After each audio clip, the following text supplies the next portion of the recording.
জেলা পরিষদ নির্বাচনের তৃতীয় ধাপে ভোট গ্রহণ শেষে চলছে গণনা।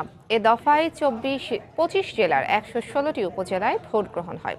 কেন্দ্রে কেন্দ্রে ভোট গণনার পর ফল পাঠানো হবে সংশ্লিষ্ট রিটার্নিং কর্মকর্তার কার্যালয়ে। সেখান থেকে বেসরকারিভাবে নির্বাচিতদের ফল ঘোষণা করা হবে। বিশৃঙ্খলা এড়াতে প্রতিটি ভোট কেন্দ্রে আইন শৃঙ্খলা রক্ষা বাহিনীর সদস্যরা দায়িত্ব পালন করছেন। পঞ্চম উপজেলা পরিষদ নির্বাচনে চেয়ারম্যান পদে 358 জন, ভাইস চেয়ারম্যান পদে 604 জন ও মহিলা ভাইস চেয়ারম্যান পদে 414 জন প্রার্থী প্রতিদ্বন্দ্বিতা করেন। এরই মধ্যে চেয়ারম্যান পদে 33 জন, ভাইস চেয়ারম্যান পদে 9 জন ও মহিলা ভাইস চেয়ারম্যান পদে 13 জন বিনা প্রতিদ্বন্দ্বিতায় নির্বাচিত হয়েছেন।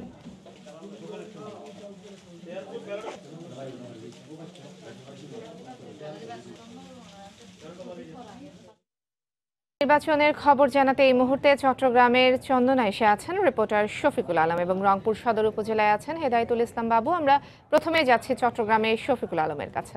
এখন থেকে 1 ঘন্টা আগে ভোট গ্রহণ শেষ হয়েছে, এখন ভোট গণনা চলছে। এখন 1 ঘন্টা হয়েছে, হয়তো আরো 1 ঘন্টা বা 1.5 ঘন্টা লাগতে পারে। আসলে কার ঘরে যাচ্ছে সে বিষয়টা আর 1 ঘন্টা 1.5 ঘন্টা পরে বোঝা যাবে। চট্টগ্রামে কিন্তু প্রায় 12 জন চেয়ারম্যান, চারটা উপজেলা পরিষদ নির্বাচনে 12 জন চেয়ারম্যান প্রার্থী এবং 28 জনের মতো ভাইস চেয়ারম্যান প্রার্থী রয়েছে। তো হয়তো 1 ঘন্টা পরে আমরা বুঝতে পারবো আর কারা জয়ী হয়েছে। তো আমরা কিছু আগে দেখেছি ভোট গণনা শেষ হওয়া, ভোট গ্রহণ শেষ হওয়ার সাথে সাথে এখানে যে পুলিং কর্মকর্তারা রয়েছে, যারা প্রিসাইডিং কর্মকর্তারা রয়েছে, তারা সেই ব্যালট বক্স নিয়ে একটি রুমে ঢুকেছে, সেখানে তারা ভোট গণনা চলছে। আপনার তথ্য দিয়ে রাখি, চট্টগ্রামে যে চন্দ্রেশ্বরীতে সেখানে সকালে বেশ কয়েকটি অনাকাঙ্ক্ষিত ঘটনা ঘটেছে। আপনি হয়তো জানেন চট্টগ্রামে প্রায় 2টি কেন্দ্র ভোট বন্ধ রয়েছে। একটি হচ্ছে পূর্ব চন্দনেশ্বর সরকারি প্রাথমিক বিদ্যালয় এবং উত্তর বরকলা সরকারি প্রাথমিক বিদ্যালয়, এই 2টি কেন্দ্রে ভোট বন্ধ রেখেছে বলে আমরা প্রাথমিকভাবে জানতে পেরেছি।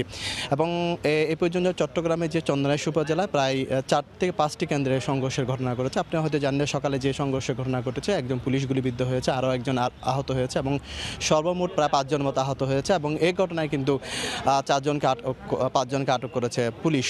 এবং এছাড়া চট্টগ্রামে বাঁশখালীতেও কিছু ছোটখাটো কয়েকটি ঘটনা ঘটেছে এবং পটিয়ায় মোটামুটি সেরকম কোনো ঘটনা ঘটেনি। বা বোয়ালখালীতে বলা যায় একেবারে নির্বিঘ্নে ভোট হয়েছে।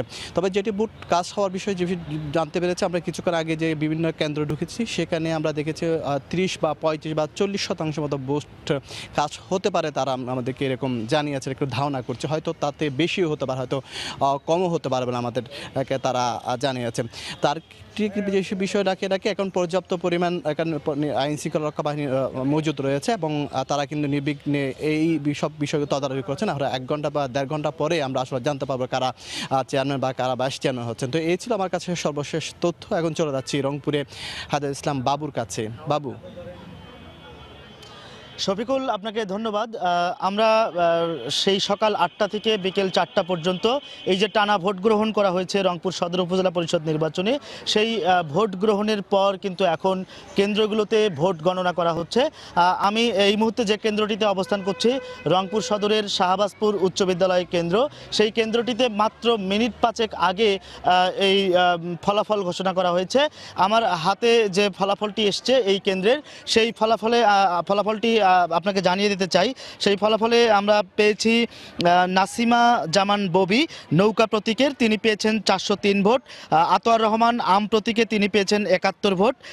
মোহাম্মদ দেলোয়ার হোসেন হেলিকপ্টার প্রতীকে তিনি পেয়েছেন 1464 ভোট। ফারুক মিয়া লাঙ্গল প্রতীকে পেয়েছেন 113 ভোট।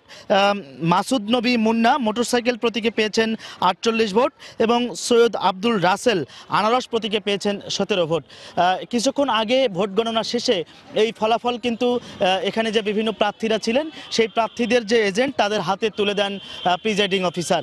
এবং এই ফলাফল পাওয়ার পরেই এই কেন্দ্রের বাইরে যে প্রার্থীদের কর্মী সমর্থকরা আছেন তারা কিন্তু আনন্দ উল্লাস করছেন, যারা বেশি ভোট পেয়েছেন তারা আনন্দ উল্লাস করছেন। তো কিছুক্ষণ পর হয়তো আমরা আরও যে 46টি ভোট কেন্দ্র রয়েছে রংপুর সদর উপজেলার, সেই ভোট কেন্দ্রের ফলাফলগুলো হয়তো আমরা কিছুক্ষণ পর জানতে পারবো। এই কেন্দ্র থেকে ফলাফলগুলো ঘোষণা করার পর কিন্তু এই ফলাফলগুলো জেলা প্রশাসকের কার্যালয়ে সম্মেলন কক্ষে সেখানে নিয়ে যাওয়ার পর সেখান থেকে কিন্তু চূড়ান্তভাবে সবগুলো কেন্দ্রের ফলাফল ঘোষণা করা হবে আমরা জানতে পেরেছি। তো রংপুর সদর উপজেলা পরিষদ নির্বাচনের এই ছিল আমার কাছে সবশেষ এখন পর্যন্ত। আমরা চলে যাচ্ছি অপলা আপনার কাছে স্টুডিওতে। উপজেলা নির্বাচনের সবশেষ খবর জানাতে চট্টগ্রাম থেকে এবং রংপুর থেকে আমাদের সাথে সরাসরি যোগ দিয়েছিলেন আমাদের সহকর্মীরা।